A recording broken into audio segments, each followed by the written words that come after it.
సుమన్ టీవీలో మీ personal and business promotions కోసం కింది నెంబర్కి కాంటాక్ట్ చేయండి. దేశవ్యాప్తంగా సంచలనం సృష్టించిన కోల్కతా వైద్యురాలి హత్యాచారం కేసులో దర్యాప్తు ముమ్మరంగా సాగుతోంది. తాజాగా కేసు మరో మలుపు తిరిగింది.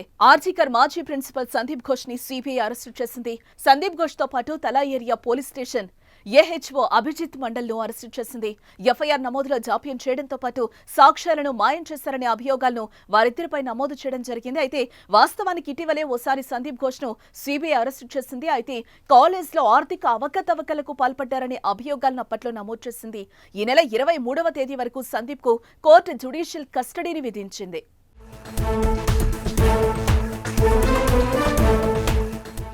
ఆర్జీకర్ హాస్పిటల్ ప్రిన్సిపల్ గా చేసిన సందీప్ ఘోష్ పై తీవ్రమైన ఆరోపణలున్నాయి.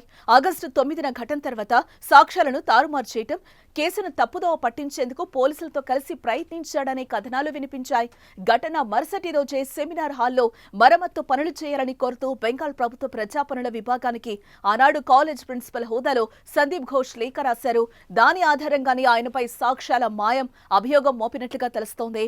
అలాగే నిందితుడితో కూడా ఈయనకు సంబంధాలు ఉన్నాయనే ఆరోపణలు సంచలనంగా మారాయి. ఇప్పుడు కేసు విచారణపై నివేదికను ఈ నెల 17లోగా సమర్పించమని సిబిఐని గత నెలలో కోల్కతా హైకోర్టు ఆదేశించడం జరిగింది. అయితే మరో 2 రోజుల్లో సమర్పించాల్సి ఉండగా ఇంతలోనే అతడిపై అభియోగాలు మోపి అరెస్టు చేయడం ఇప్పుడు చర్చనీయాంశమైంది.